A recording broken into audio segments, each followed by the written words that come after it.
It's all about the Macro Productions. What does the goddamn line say, Tony? Please do not use gendered language. Then what? I'll be arrested, put in airport jail? Look, you're going completely sideways, man. It's a big club, and you ain't in it. How dare you? Mr. Speaker, the President of the United States. I'm Chris Hansen with Dave on NBC. Jack Marius Tack Theratrix. Hi, I'm Spartacus. Jackson, Sacramento, he, him. Steven Seagal. Sex offender guy. I'm Keith Morris. This is Muammar Gaddafi. I'm Rick James, bitch. Sorting through the lies. The hijacker's passport was found blocks from the World Trade Center crash site, if you can believe that. We cannot track $2.3 trillion in transactions. And uncovering the centuries-long plan for world domination. Learning about Cuba, having some food. Let's talk about Chinese people. Have you ever been in a Turkish prison? Swangles and Fort Lauderdale? I have sent 6 of my Libyan missiles to blow up the CS hardware department. Nothing could be more fun than jumping off a cliff with 2 German bisexuals. Oh, you English are so superior, aren't you? Thank you, comrade. And now, Macroaggressions. That's what assholes call it. With your host, Buddy, I don't know who you are, but you're about to get chlamydia. Charlie Robinson. Hey, Whitey, where's your hat? You want to drop the blame on Charlie and say it's all Charlie's fault. He was a retard. I get some goddamn diuretic.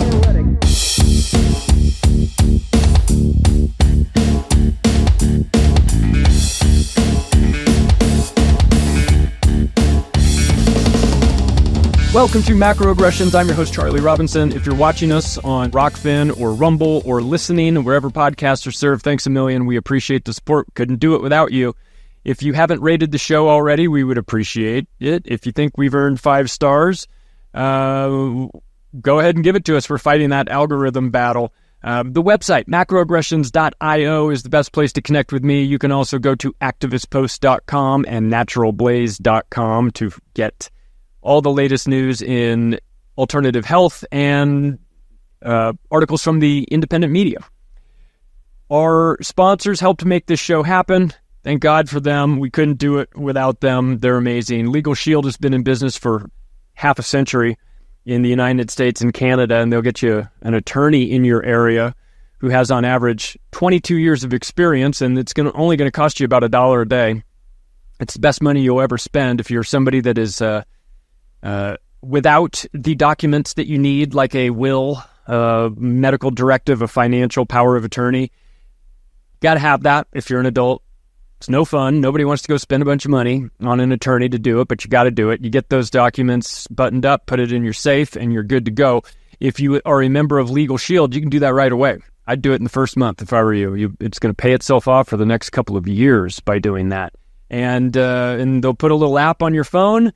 It's easy as clicking on the app, drop-down menu, tell them what you need. I need documents, touch, boom, boom, boom, click a couple buttons, submit, and you'll get a phone call the next day from an attorney in your area who will say, hey, let's have you come in and let's take care of all this stuff right now. So I think it's worth checking out. If you're somebody that wants to take a look at this, go to don'tgetpushedaround.com and see what else they've got. If you run a small business, there's a small business component to it. If you carry a gun, they have documentation for that. If you want Identity Shield, there's that as well. There's a lot going on. There's almost too much happening over there. I've been using my Legal Shield recently to deal with credit collection agency that was coming after my money. It was some stupid thing.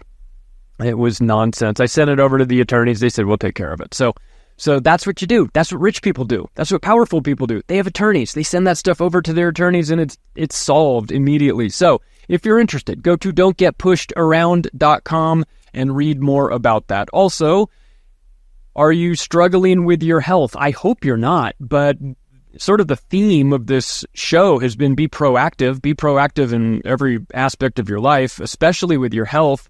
I think of it like, if your engine is making a funny noise, you don't want to keep driving it around. You want to have it checked out. So one of the things that I've done is I've partnered up with Christian Yordnev. You can go to his livelongerformula.com website and find out. He's going to open up the hood and see what's going on with your engine. He'll give you, or organic acids test, and you're going to get like a 15-page PDF that's going to show your levels and all kinds of things, where you're deficient, where you're good, what you need to beef up, what you need to sort of cut back on. That's, if you're somebody that's dealing with digestive problems, or your energy is low, or, you can't sleep, or, you just feel like your hormones are kind of out of whack. This is right in Christian's wheelhouse. This is exactly what he deals with. This is, I would say, his specialty. So if you have brain fog, you wake up, you're just not functioning at your highest level. There might be something going on. There's probably something going on inside your gut too. That's a huge source of a lot of these problems, and you're not going to know what's happening there unless you take one of these tests and find out. And then he will tailor make a performance schedule for you that gets you going. It's 6 months, 12 months, whatever you want to do. It'll be tailor made for you, specific to the issues that your body is facing. I did it when I turned 50. I just did another test with him a couple weeks ago, and the results were pretty alarming. I mean, I'm in good shape. It's fine, but the level of detail is crazy that these tests can get into. So if you're feeling a little bit unwell and you think you want to feel better and you're ready to take control of your health, nobody's coming to save you. You're going to have to do this yourself. Go to livelongerformula.com, schedule a free consultation with Christian, tell him I sent you. He'll take care of you and start yourself on the path towards feeling better. Well, now that we got the business out of the way, it's my pleasure to introduce to you Chad Grills from National Capital League. Hey, Chad, how are you? It's good to see you again. Charlie, it's great to see you again. You and I've spoken before. We have mutual friends here. I really wanted to talk to you about now that Trump is in. We have watched, I just did an episode a couple weeks ago talking about the death of the mainstream media, and they have nobody to blame but themselves. And some of the stats that I was reading off was, since the election, MSNBC has lost 57% of their audience. That's alarming. CNN. You love to see it. I do too. I love to see it too. I love to see Joy Reid out there at the unemployment line trying to get hired. What exactly would you say it is you do here, Joy? All these people have been fired from MSNBC. CNN's numbers are down 50%. You have a background working in the media. What do you make of this whole thing? I mean, I know that these people have it coming to them, but do you think that there's really a change? Like, do you think that the general public in America is finally waking up to the fact that they're being lied to on an industrial scale? It's the early start of a golden age, and we're still really early. It doesn't mean that the golden age is inevitable, but with what you're seeing in the media and what you're hearing in conversations with your friends, your family, even strangers, right? It all suggests that not only are people, waking up, which probably gets, thrown around too much, but they're starting to pay attention more, ask questions, and start to explore their own freedom of speech a little bit more. And these are all just really positive signs. And I think the evidence of mainstream media continuing to collapse and decline is, it's the major catalyst that we need to get to that golden age. Yeah, the golden age. I've been dreaming of the mainstream corporate horror media falling on their sword eventually. And it's nice to see Fox News actually seems to be doing quite well. I'm not overly surprised by that, given that they've got Trump in the White House. But they were critical of him. I mean, during the Biden administration. They weren't necessarily singing his praises. But we now have the rise of the. It seems like there's been a calculation that's been made by those in a position of power. Okay, television news, television narratives, that traditional Operation Mockingbird, kind of dead. Kind of hard, everyone's a bit suspicious. They've been lied, especially if you're on the left, you've been lied to for the last 4 years. You were told that COVID was going to kill you. You were told that Joe Biden is in great physical shape, mental shape, even though he can't find his way off the stage. You were told that Kamala Harris was the best candidate we've maybe ever seen in the history of, I heard a guy on CNN say, he's like, maybe the best candidate we've ever had. And I was like, oh my God, just astonishing. Lies after lies. And now their audience is waking up, expecting to celebrate after the election. And they go, you weren't just wrong, you were catastrophically wrong. We can't trust you anymore. Where are we going to get our news? And now it's this pivot to what David Icke has described as the mainstream alternative media. It's like, it's not the television media necessarily, but it's those guys that have gone off, started a podcast, a 3-camera podcast that flies people in, totally normal, wink, wink, not CIA, flies people in for these interviews, and all of a sudden, they get a ton of traction. Is that the next sort of battleground for us, is that it's going to leave the traditional mainstream media? We're going to have to be aware of this new mainstream alternative media? I mean, it's a great question, right? I think anyone that's consuming anything online, you should, take some time and be patient with it while you learn to trust the source and start to maybe cross-reference that source and figure out who are you listening to, what are their incentives. But people are thinking like this now. And with the new mainstream media, or whatever you want to call it, I think what you're seeing is like this decentralization of media. And companies are becoming increasingly smaller. They're able to survive off of many different revenue streams, which makes a business defensible. And so media has typically been this like pejorative amongst investors, where they don't want to touch it, they don't want to invest in it, or if they do, they give a media company much lower revenue multiples to value it. And so a technology company might have revenue multiples of anywhere from 10 to even 100. Like at Facebook's IPO, it had a revenue multiple of like 100. And meanwhile, a media company has a revenue multiple of like 1 to investors will beat you down on that, right? However, if you look at the economics now of this decentralized media, they're different. And no, they might not scale up to IPO or to become a Facebook, but they're very viable businesses. So it's an exciting time. And I mean, the amount of ad spend that still gets put into TV, radio, it's still enormous, right? I think TV is still around like 88 billion a year, radio 17 billion. And then podcasts are this nascent medium of 2.5 billion a year. So it's still really early. Where are we going with that podcasting number? Because I remember when it was like 500 million, and now it's a couple $1 billion, and it doesn't seem like it's slowing down anytime soon. Where can podcasting go? It won't. And I think as shows start to combine more mediums, whether that's video, I think soon we're going to be seeing a lot of shows that do video, VR, AR. That'll probably take a while, but as we start to see shows embrace more and more mediums, we're going to see, the rise of decentralized media. There's going to become new incumbents that are, beholden to certain corporate interests. And it's not necessarily a bad thing, right? There are certainly corporations out there that are doing good work. There's ones that are doing nefarious work.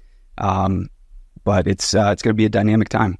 Yeah, I've had to walk that line with advertisers. I've got to have them, but I've got to have the right ones. I mean, you get the wrong one in here and your credibility goes away. Plus, I like small businesses. I like to have ideologically aligned people. I like to know the owners or, the management team and see if these are people I would want to hang out with. If this is, because I'm always looking over my shoulder, like, God, you don't want to bring the wrong person, the wrong advertiser in, and next thing you know, they're starting to tap you and go, well, listen, you were critical about this one thing, or we're a medicine company, we need you to, stop talking about how dangerous vaccines are. I was like, what? Wait, what? I'm not going to do that. I'm going to talk about it twice as much now that you know. So I've had to walk that line of advertisers, and I think a lot of people in the podcasting world, especially in the alternative media, like the independent media sphere, where I would say I am, there's not a lot of advertisers that want to come in and spend money on people that are talking about controversial things. I mean, they have to answer to their shareholders, and it becomes a whole project. So I don't know. I mean, I wonder where it is the smaller guys go to try and find some of that revenue without compromising yourself, selling yourself out, or, anything like that. Yeah, I think just doing diligence on the company, right? And like you mentioned, connecting with the C-levels that are running it, connecting with the executives there, that's always a really wise thing to do. And it's not something where, if you go to a company too large, eventually you're going to be stuck working with like the middle level management team, and that managerial class is gradually being eroded, right? Whether they're being fired from government, whether they're being fired and replaced by AI at corporations, which I think some of those fears might be overblown, but the reality is that class of censors is essentially going away. And in terms of like the investment landscape, so I'm out in a little bit outside of the city in Austin, Texas, and the collection of high net worth individuals, investors that have flocked here to Texas as a reaction to what's going on the coast, it's very promising, right? Because when you have an investor that's committed to freedom of speech backing a company that becomes successful, that becomes a potential advertiser or sponsor, those ethos are going to be transmitted to the company. Now, it's not a perfect translation, but that trend is starting to accelerate. So you start to have these sponsors that they're not fearful, and they actually want you to take some swings and maybe do some investigations or break some things you've discovered. And this is a good thing. Right at the same time, Hollywood is slitting its own throat. The new Snow White will be out pretty soon. Snow White and the 7 people of varying heights, and shades of color. Can't say dwarfs. That'll get us in trouble. No, totally. The wokeism has been. I looked at like Disney stock or Comcast. At some point, doesn't the board of directors have to step in and say, you guys are you've cut $100+ billion of market cap off of these companies just by going woke? Like, they have no idea what they're doing. There are no adults in the room for this conversation? Well, a lot of the adults they've fired, and there's some lawsuits now from senior executives that are pretty much, there's one that's like brand new that I'm very familiar with, and you're going to see a lot more of those. People who were wrongfully terminated for bringing good ideas and they just didn't fit a certain, they didn't want to play along with the discrimination essentially. And they themselves were discriminated against, kicked out wrongfully. And you're going to start seeing a lot of people speak up. And I am not a litigious person. However, just like you mentioned at the beginning of the podcast with the Shield ad read, you're going to need attorneys. If you're going to step into the arena of business, whether it's Shield AI or what is it? Shield? Legal Shield. Sorry, I was thinking of the defense company. But so whether it's Legal Shield or whether it's, your own attorneys that you're meeting and building relationships with, you're going to need to understand these things, right? You're going to need to be able to protect yourself. Yeah. And I think we're, just like the media is changing, you're starting to have people who for years or decades were actively discriminated against that said, actually, no, I looked into the law and you can't do this. And there's going to be accountability. That'd be nice, not just in the media, but just throughout. Whether you're a teacher that got fired for refusing to take a shot, whether you're some guy who works as a machinist in some company and the OSHA came in and started pushing people around saying, you got to do this, you got to do that. We get some accountability in government, you think, at some point here? Yes. Yeah. The early stages of that are coming. But I think it starts at a local level, right? Like the waiting for national change or waiting for your leaders to do something for you is not a good strategy. It's okay to be inspired by it, but ultimately the individual courage required to challenge things at a local level is that's the piece of the equation that's really missing in this like populist revival or whatever you want to call it, right? Yeah. However, it's starting to change, and I think for any individuals out there that are listening that might be in a position where they can speak out or, maybe explore a business or a trade expression or a legal action, whatever it is. If you're pursuing accountability by the letter and spirit of the law, these are good things. And being able to impact things at a local level is you have a much greater probability of succeeding in that than you do at the national level, right? So getting individuals excited about that is really important. But we're going to get some removal of red regulations from Trump on top of that too. At the same time, if we do this correctly, we have states starting to wake up, and then we have Big Daddy Trump out there saying, I've been doing business a long time, and obviously in building high-rise construction, you deal with nothing but regulations. It's permitting and everything. It's how high of a priority do you think this is for him to, while he's in there, make some headway with cutting regulations for a variety of not just entire industries, I would say? I think it's going to happen. It might be slow at first, but I think he can set enough of a foundation where the next president can take the ball and get it across the finish line. Like, even if we're not able to get quite there, but as Doge starts to get closer to more corruption, I think that's where you're going to see, as they start to report on that, you're going to see the public start to get support. They're going to start talking about, why do we need this government agency? There's something like 457 government agencies now, or probably more than that. And it is a real question of, like, why do we need them? And the whole USAID thing, as that continues to get into the public consciousness, I think people are going to start thinking more about their own local city, because, speaking as someone who's living in Austin, you have a city that has an annual budget of like $5.9 billion. If you look at other cities in Texas, some of them have, a budget that's like way less, way more people. So you have this inflated budget, a huge amount of money gets spent each year. Austin only has 1.1 million people in it or something. And you have a network of about 15,000 nonprofits here.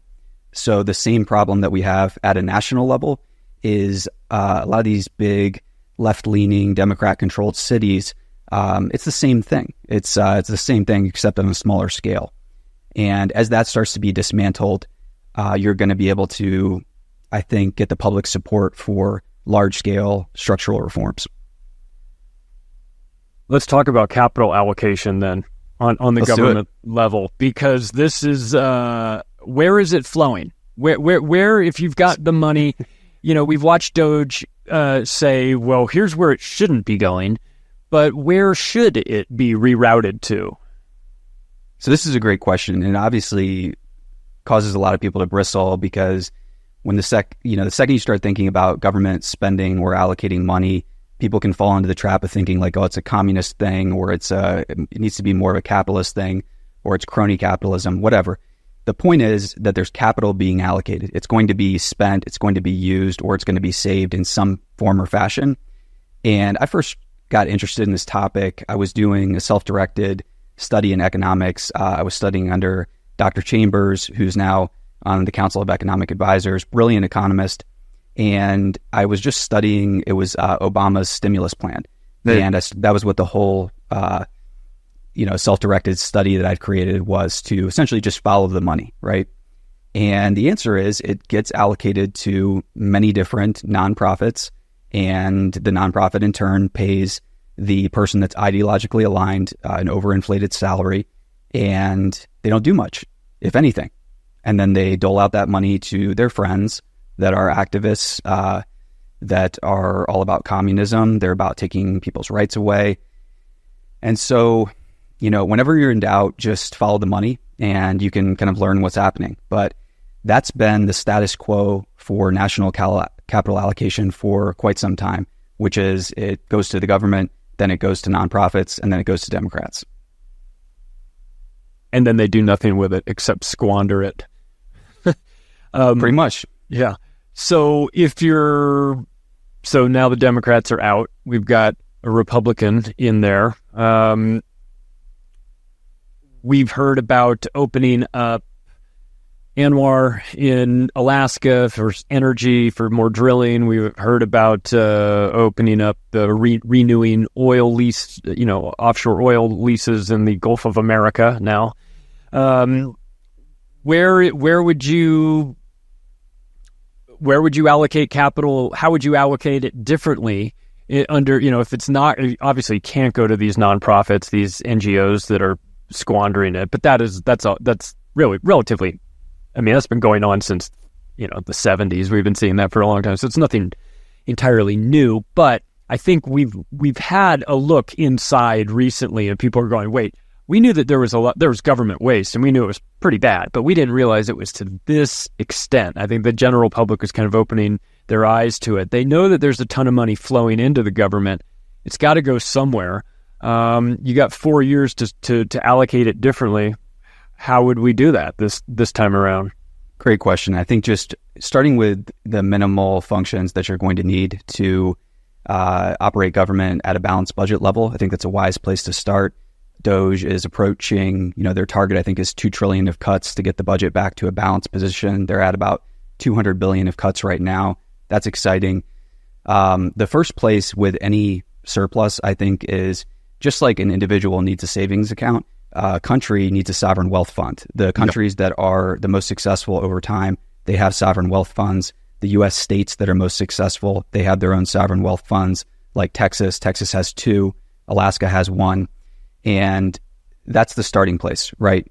And before you start thinking about spending the money and allocating it, a big part of successful capital allocation is not doing anything. And this is very hard. This is almost impossible. And to the extent that you can hold off and just prove as a nation your ability to keep money in your savings, I think that's incredibly important. We see what's going on with Social Security and things like that, where it's very hard for the government to not allocate the money somewhere. But to get to a place where you're allocating capital very successfully, you first have to prove that you can just keep it. So, minimizing extra expenditures, balancing the budget, and then starting that sovereign wealth fund, I think that's going to be the key thing there. And, when it comes to the biggest line item in the budget, of course, is defense. And again, people have a lot of strong opinions about this, but one of the really positive signs that we see in the defense industry is they're scaling back the budget, and they're also starting to explore things like investing into investors, and so matching limited partner contributions into certain investment funds. And again, people are going to think crony capitalism, maybe rightly so. It's not clear that this is going to be successful.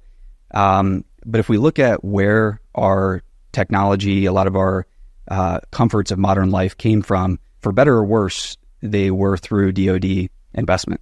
Silicon Valley was essentially, started with a lot of DoD technology research investment, and what we're using right now, the internet, started as ARPANET. It doesn't mean that everything needs to be linked to defense, but it does mean that maybe allocating in that fashion could be good in the long term for everyone. And it obviously, a lot of challenges there. We're still in the early days of this, but those are just some initial thoughts. I used to always think that the sovereign wealth funds of especially the Middle Eastern nations, like the Saudis Public Investment Fund or the Qataris fund, was just to diversify out of oil and gas, and it probably was. Sure. If you're America and you start a sovereign wealth fund, what do you pack it with? Do you buy companies? And because there was talk about, we'll just buy TikTok and put it in there. There's a Bitcoin strategic reserve. There's a sovereign wealth component to it. You mentioned you're in Texas. Texas is talking about a Bitcoin strategic reserve there as well. What would you do if someone appointed you to be in charge of this sovereign wealth fund? Where would you be looking to? What would you be acquiring? Good question. I don't know if acquiring is the right answer, but I do think that allocating to top American, and I would go as far as saying pro-American managers who have a demonstrated track record, I would think that allocating to those funds is a good place to start. It's going to provoke an intense public backlash, but the beauty of a lot of these fund managers, pensions, institutions, venture capitalists, is that they have to keep meticulous books. They have to keep meticulous proof of the results that they're creating. And obviously you're going to have something like FTX occasionally, but that's not really an example of a pro-American investor who is keeping meticulous books and has a CFO and everything like that. And I think what's interesting about that allocation strategy is you can over time make it so it is more fair? Like, is that strategy going to be fair to the emerging manager that doesn't yet have an established track record? Maybe not, but is that manager who's consistently beating the S&P 500 going to be able to identify the early stage startups, the technologies? Are they going to be able to allocate better than the government would be?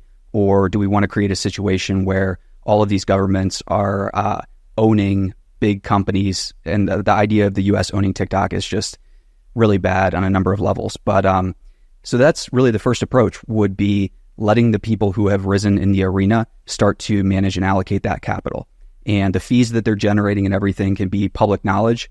And I think you can start to create a more fair financial system, because the idea that we have capitalism or a free market now is just laughably absurd. There's a great book called The Myth of Capitalism that shows like the consolidation of companies in every industry. And we're so far away from a free market that in order to get there, it might require the government just making better capital allocation decisions. Would this sovereign wealth fund be the vehicle used for the reindustrialization of America? I think so. And I think this is the biggest popular trend that I'm not skeptical of. So a lot of folks might be familiar with reindustrialization and the concept. But if we look back at when America first started to industrialize around 1849 or so, it went from a relatively small economy to the largest in the world in about 40 years after we started industrializing. And now we have reindustrialization happening, where we're starting to realize, okay, we need to be able to build our own technologies. We need to have manufacturing. And really, we need high-paying jobs for people that are safe, and at least safer than the first wave of industrialization. And I think with this second wave here, you already have over-regulation with safety. So safety isn't really as much a concern as that we need high-paying jobs, and we need to be able as a country to be self-sufficient. Get rid of that NAFTA, everything, send all the factories overseas. I think we lost 50,000 factories during that era. Gutted the Rust Belt. I mean, a stain on America. But I think some bankers inside the Clinton administration, probably even earlier than that, Bush, Reagan, made some calculation that it's like, well, it's time to move to China. It's time to turn that into the factory of the world. But that doesn't necessarily have to be the case moving forward, right? We can do that here. If we were inspired to do so, or incentivized, or the regulations went away, is part of this just regulations and laws and things like this that is forcing companies to say, listen, it's just it's nothing personal, man. It's just math. I'm just looking at the numbers, and we can't build our widgets here for what we need in order to sell it. So we have to send it to Thailand, or we have to send it to Mexico. And if only we could do it differently, we would love to build it here, but we just can't. Is that how we tackle this? Yeah, I mean, I totally agree. I think it's so hard for businesses to generate any profit and ever satisfy shareholders, investors, and the end users of their products in the current market that we have, where there are so many monopolies that the places with the best incentives are going to win. And they're not just going to win by a little bit. If you think about why Elon chose Texas, I think the primary reason was he was scouting both in California and New York to build new factories, whether it was Starlink or Gigafactory. And he was getting quotes of, it's going to take 10 to 12 years to build your factory. And even then, we can't promise that. And he got on the phone with folks in Texas, and they were able to promise and deliver on a 6 to 18 month build time, all regulations factored in, all approvals.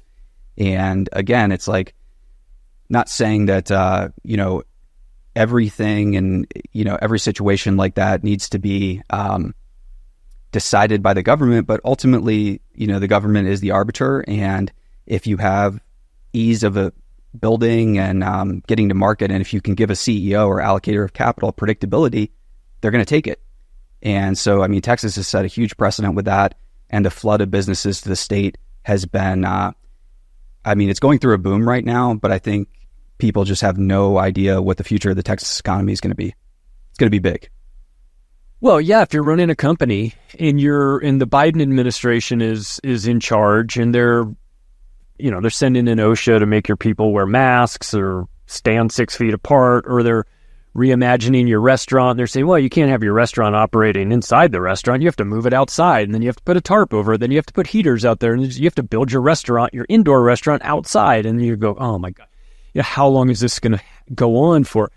Trump comes in, like him or not, he gives a little bit more certainty to these, the decision makers at these companies, where they're trying to I got to plan years in advance. I need to know if I'm going to expand. I need to know if I need to hire. I need to know all these things. And with the Biden administration, everything was very murky. And with Trump, at least at the very minimum, it feels like from the business standpoint, things are a little bit more optimistic in the future. Do you get that feeling from him so far?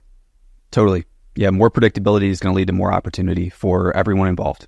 And providing that predictability, certainty, it's really important for a leader to do at any level. So it's great to see. Yeah. I wonder if we've had a bit of a brain drain. I mean, the education system here has been a catastrophe, at least in the government schools. Do we have the intellectual horsepower to pivot to a technological society, to really sort of make that a priority? You mentioned Silicon Valley. We've obviously got that, and we've got all the VC money on Sand Hill Road that flows in there, and there's a lot happening there. Is that enough? Can we make it as a technological sort of country, or do we have to just continue to be consumers? Not if Silicon Valley is leading that. If Silicon Valley is leading the creation of our technology, it's not going to go anywhere. We're not going to be successful against China. We're not even going to be successful. We're not going to be successful for very long. California and Silicon Valley are, in a lot of ways, I mean, the popular view is that they're like the creators of everything. They're the geniuses. They're just so much smarter than everyone else. And, having spent 6 years in Silicon Valley, and, this is now my second venture-backed company. I raised top-tier venture the first time. Silicon Valley doesn't have much to offer America. They think they do, and they're certain that they do. But if you look at the results of the most successful products that they create, it's questionable, right? Does anybody think that Meta is good for children? No. Does anybody think that Google's doing great things for the world, or that Apple is? It took the president and many other people putting pressure on Apple to actually build here, not store the iPhone private keys in China or whatever was going on there. We need a lot of ecosystems that were like Silicon Valley in the early days, and you've started to see those pop up. But I think it's going to be important in the future for every American city to start thinking about, how are we creating things? How are we getting small businesses, startups, inventors funded? How are we being patrons to them? And how do we decentralize the creation of new technologies? But if we're waiting on Silicon Valley to produce anything or save us, we're going to be in trouble. I fear their head start on artificial intelligence so far. It feels, it's hard for me to tell how much of it is just buzz and how much of it is reality. And if the reality of AI is that you can use ChatGPT to help you research things or write up an article or whatever, and then okay, fine.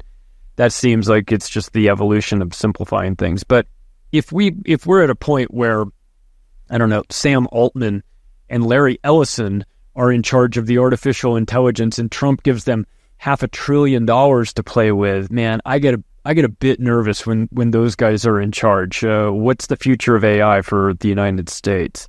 Oh yeah, I would be terrified of that as well. It's like in the announcement, it's like you got Scam Altman out there, and then you got Larry grabbing the mic to talk about mRNA, new technologies. You're just like, wonderful.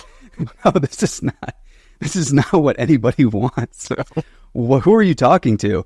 Yeah. And then Massa doesn't understand anyway, so right. He's just fine. He's just taking his money out into the parking lot, lighting it on fire. Yeah, no, totally. And he just backed put was it like 130 billion? I don't know, into a robot solar company or something like that. What could possibly go wrong? What could possibly go wrong? And no, Grok's way better than OpenAI, and I'm not going to win any friends by saying that. A lot of the most powerful people in the world have huge stakes in OpenAI now.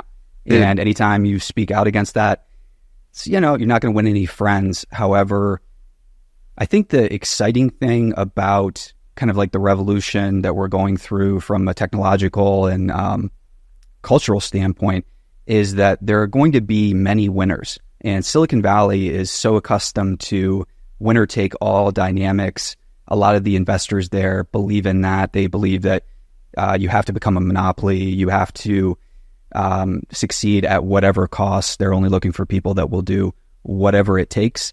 And that's not really the way to create like dynastical businesses or really long-term successes. So I think we're going to see OpenAI and some others kind of like fade into irrelevance. And I think Grok is going to become, I think it already is, dominant. And I think there's going to be many other winners, though, in like vertical specific AI. So companies that are developing, maybe even leveraging Grok for highly specific tasks with their own hardware, software. I don't think it has to be this dystopia hellscape. And I think there's going to be ultimately a lot of winners. Well, we do have a really transformative technology called blockchain that seems to be extremely important out there. We've got, it's not limited to Bitcoin, though it kind of got its start with Bitcoin. And I come out of real estate, and I always wondered, why does it take so long? Like when you're closing, you're selling a house, buying or selling a house, you get to the closing table. Why does it take so long? Like, well, we have to have our docs and we have to have it verified. And we have to do this and this. And like, God, man, you'll get your keys in 3 days. We'll tell you when everything is closed. It seems like we've got some real opportunities to take some of these antiquated systems, especially the ones I saw in real estate, move them onto the blockchain and have a little bit more of a permanent record, and some real opportunities for businesses. Do you see that as well? 100%. And we're still in the early days of blockchain and cryptography. And I think getting back to the origins of cryptography is important. It was a technology that's created around being able to prove something and transmit something securely. Mm-hmm. It's ultimately, a technology that aligns with freedom of speech and freedom of association. So if you look at AI on one end of the spectrum, AI is increasingly going to be used for things like surveillance. And then cryptography, however, is going to be used for things like freedom of speech and freedom of association, being able to prove that something happened. And so while there's been a lot of froth in the crypto market as a whole, if you start to drill down to some of the technologies, that's where it gets really exciting. There's a company up in Tyler, Texas, by a group of really fascinating math guys, and they're working on zero knowledge proofs. They're not the only company that's working on zero knowledge. However, that's a great example of a technology that it doesn't have the potential to like transform things a little bit. It has the potential to make your life better. And I think for so long, crypto hasn't had a good argument about how is this going to help make your life better. And so what zero knowledge proofs do, they essentially allow you to, I can show to you that I either have something, know something, or have done something.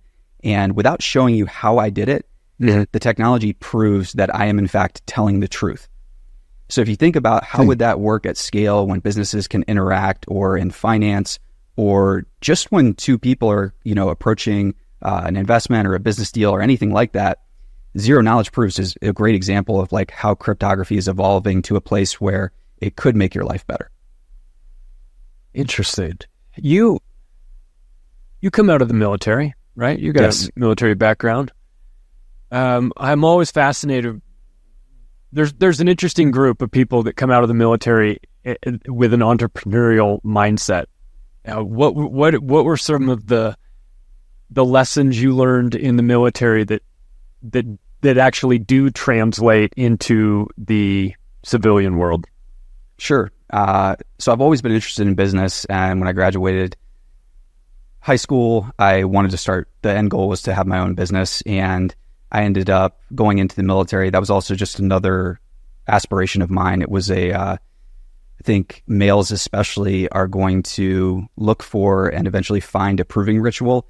Whether you're conscious of it or not, you're going to need some type of, you're going to create it in your own life or, go to the military. But entering the military as someone who was more entrepreneurial in terms of like looking how to do better, be better, help everyone out. It was interesting because the military is really great in so many different ways. But also in many ways, they're kind of like the antithesis of entrepreneurship. And being too entrepreneurial in any government system puts a target on your back. Yeah. And so it was a good balancing act. And it was a fascinating experience. Ended up going on 2 deployments abroad, one to Iraq, one to Egypt. Got to do security for a presidential inauguration here at home. So yeah, learned a lot. And how was Egypt? I had a chance to go to opinions. Egypt when I was 16, and it was just one of those things I wanted to, such a unbelievable place. What was your experience there? Yeah, what part were you in? I was in Cairo. Okay, cool. Yeah, I traveled through Cairo when I was traveling home on leave, but the majority of the deployment was Sharm el-Sheikh. So since 1971, the U.S. has kept a battalion of U.S. infantry soldiers in Egypt to help respect the peace treaty between Egypt and Israel. And so it's called the MFO mission, but we essentially have a lot of different outposts in the Sinai, and you rotate through these, and there's a base in Sharm el-Sheikh, which is like a very popular European tourist town. It's like a beach town, isn't it? It is, yeah. Yeah. The base is on the Red Sea. It's gorgeous, and when you're next to the Red Sea, when you start to go into Egypt and the cities, it's not, you wouldn't use the word gorgeous. But yeah, it was right after Mubarak was ousted, and there was quite a bit of chaos and turmoil in the country. Traveling home for leave, I was in the cab, and there were some, protests going on in Cairo and everything. I was just thinking, like, this is the stupidest thing in the world that they're making us travel alone on leave, like no weapon. It's just really bad idea. But yeah, overall, it was just, I signed up with the intent of deploying and wanting to have that experience, serve my country, and I got to do it. Yeah, that's cool. Is that where you got the slow is smooth, smooth is fast? Did that come out of the military? It did.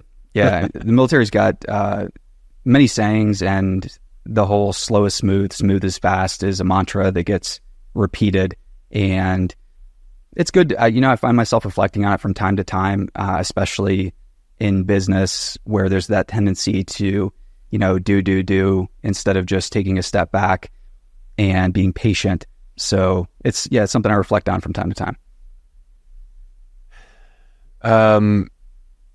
I wonder about this for the military and really non-military too.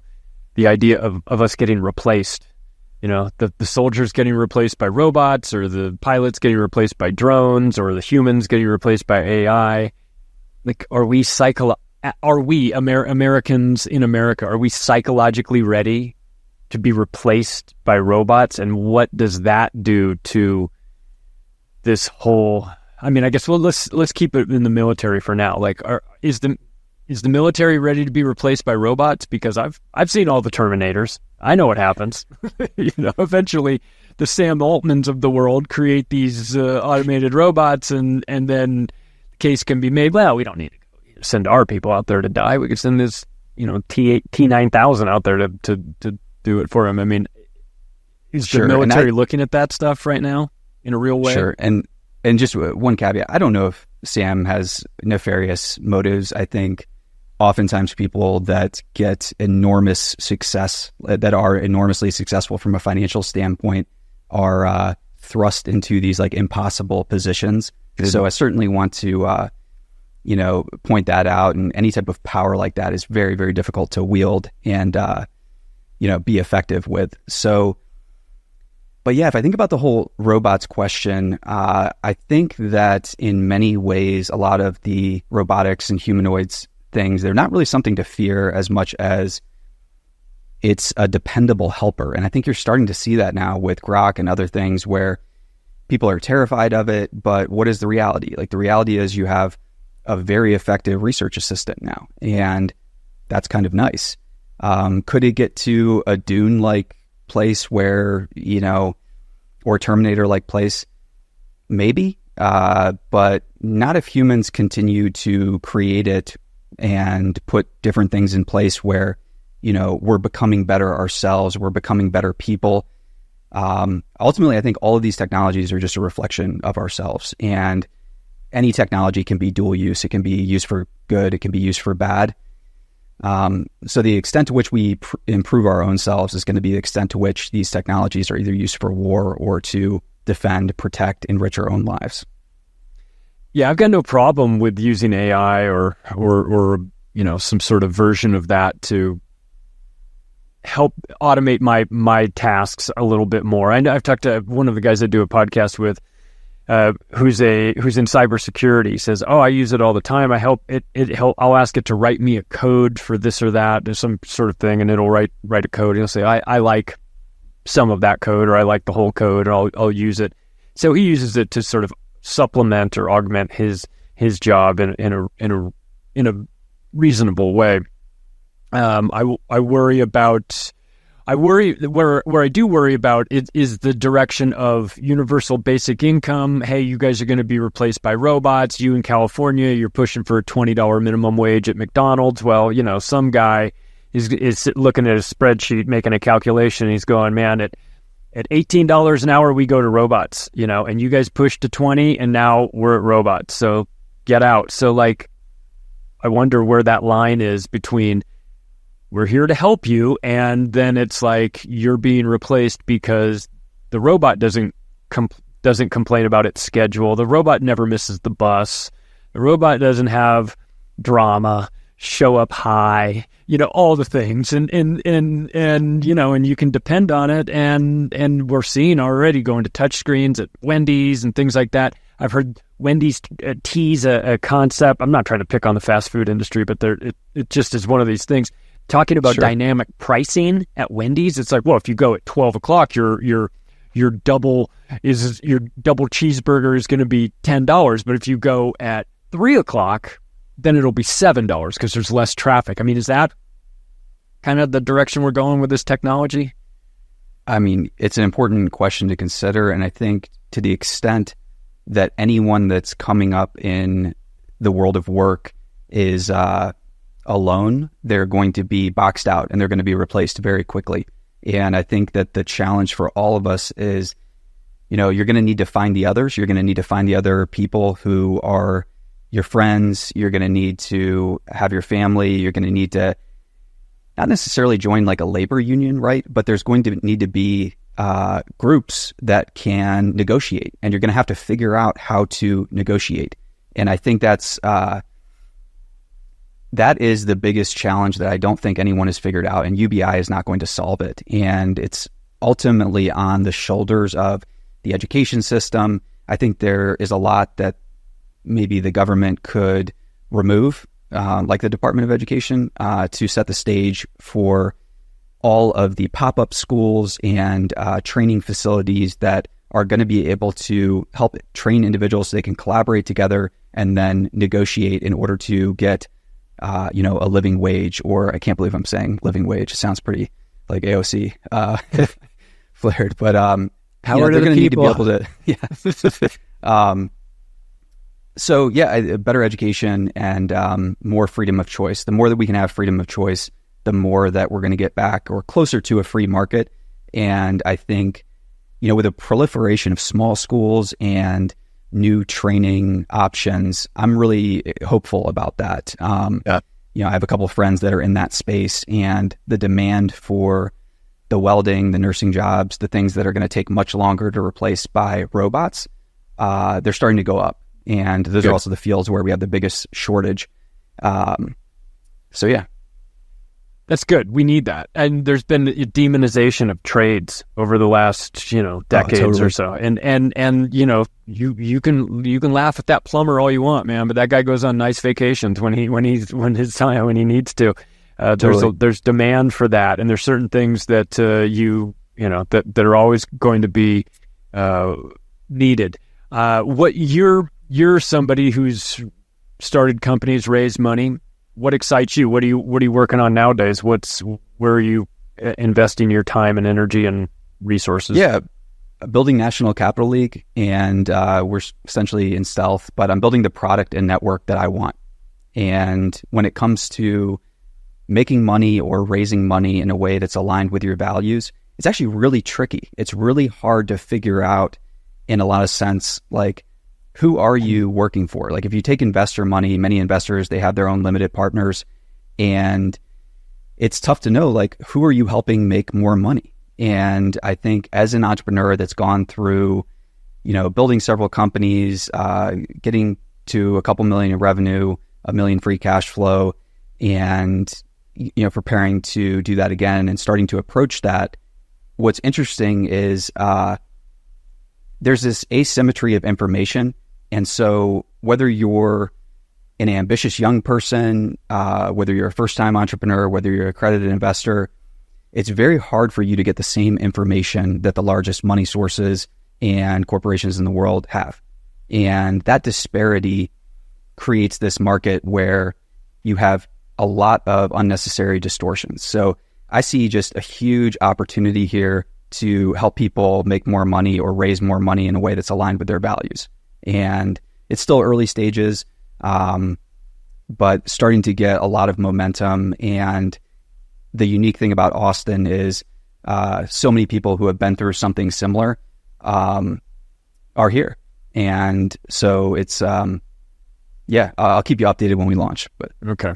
And the people that are in Austin now, have they relocated from elsewhere to be in a place that's I mean, Austin always had a real tech hub with Dell being there, and it's sort of built around that, sort of like a Silicon Valley of the South. But are you finding that the people are coming from other countries, coming from other areas of the country itself, or are they homegrown Austin talent? So a lot of, obviously the majority, they've been in Austin for some time or they're lifelong Texans, but when it comes to transplants and people coming from other states, they're coming here for freedom. And you can have a bunch of other reasons around that, but there is more freedom in Texas. And as a lot of people that are in the government of Texas say, Texas is wide open for business.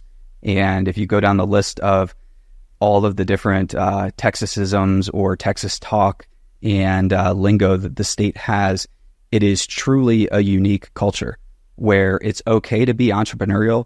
Of course you have freedom of speech. Of course you're able to conceal carry. Of course you're able to defend yourself. And it's not perfect. There's this recent stat from the Attorney General about 70% of the Texas populace living under a Soros-backed DA. That is highly concerning. And there are these challenges. But there is also just this opportunity that is that's massive. And Texas has the Texas Stock Exchange opening up in 2026. New York Stock Exchange Texas is opening up here. NASDAQ is upping their involvement. And anytime you see these big incumbent players moving to an area or setting up exchanges, it's just a signal that the early stage private market is about to take off. Is Texas state going to follow through on the Bitcoin reserve? Do you know? I think they did. I think I think that was passed, and I think that they will. And I think, the U.S. is exploring a sovereign wealth fund for energy, or some type of energy sovereign wealth fund. It's not really clear where that's at yet, but I think that Texas might follow suit or do something similar. Their energy industry is booming here. So yeah, when you start thinking about, okay, we've got two sovereign wealth funds, the Texas Permanent School Fund, and the Texas Permanent University Fund. That's interesting. A lot of dry powder. You have these exchanges opening up. And there's also about 138 pensions in Texas that collectively manage and allocate over $1 trillion. Not sure exactly what the number is. But one of the things that they've done recently, one of the largest pensions here divested about $8.5 billion from BlackRock. So really? That is a very strong signal. And not only did they do that, but the governor followed suit and ordered that any state entity that had any investments in CCP-linked companies divest them immediately. So not only is the state starting to take measures like that to invest in their own people and put Texans first, but they're actually, you know, putting their money where their mouth is. And it's going to be relocating from the Bay Area to Houston after forever. I don't know, 100. I mean, that's where they started. That should have been an indicator. You know, on more of a comical level, Joe Rogan relocating from Hollywood, that signaled a pivot from away from woke Hollywood and into sort of a more freedom approach. You see a bunch of, I've seen, you know, I haven't been in the mothership, but I've walked right by it there and on 6th Street. So culture moving to Austin too, besides just business. Wow, what an exciting time for Austin. Totally. And whatever your stance is on comedians, everybody has their own taste. It was a couple hundred comedians followed Rogan here, right? And bought homes, moved here full time. And comedy in so many different ways is that last bastion of free speech where, of course, it's not perfect, but these are the folks that are really pushing back in many ways. It's not an answer to all of our problems, but just being able to articulate what's happening in an honest fashion is incredibly important. And so that community is thriving here. A bunch of other comic clubs have popped up. So yeah, these are good signs. That's great. Let's wrap up with this. I'm a disclosure purist. I want disclosure from Epstein to aliens. I want it all. You think we're going to get any real disclosure? This is a great question. I think it's already starting. I think we've been in that process, and as the American public starts to demand it more and more, we're going to get more and more of it. I think it's going to be proportional, and it's going to happen at the same speed at which a majority of people and leaders want it. So I think it's starting. I think it might be painfully slow. I know a lot of folks are frustrated with the Luna and the Bondi, and why hasn't Cash arrested everybody yet? Yeah. But I think patience is key here, and I think we're in the early stages of disclosure really ramping up. Oh, I hope so. That would make me so happy, and I am obviously I'm impatient with that stuff. I want disclosure yesterday. I want it to come from the right people. And I don't, and I'm very suspicious of all of it. But ultimately, I think we're ready. We're ready for a little bit more truth. God knows we've been lied to long enough by enough people. But I feel optimistic about things. Maybe I shouldn't. Maybe I don't know. But I do. I feel like that there's re-energized country, I mean, obviously there's a segment that's, crying themselves to sleep every night, and that's fine. I don't worry about them. But for the business side of things, for America Incorporated, it feels like we're trending in the right direction. There's a lot more optimism, and we'll see how things go. What's the best place for people to go to connect with you, to follow you, to get more information about the projects that you're working on? Sure. Chad J. Grills on X and nationalcapitalleague.com. That's Chad Grills, everybody. Connect with him. Charlie. Follow his outstanding work. We're going to be, we'll keep in touch over the years, and we'll see how things go. I'm excited for this. I'm optimistic. If you want to connect with me, you can go to my website, macroaggressions.io, and find out about the books and the podcasts and Activist Post and Natural Blaze and all that good stuff. If you want to follow me on X, at Macroaggressions, where I argue with robots and get followed by porn bots who suppress my reach, but that's okay because Daddy Elon is coming to fix it all one of these days. Thanks, everybody. We'll talk to you again soon.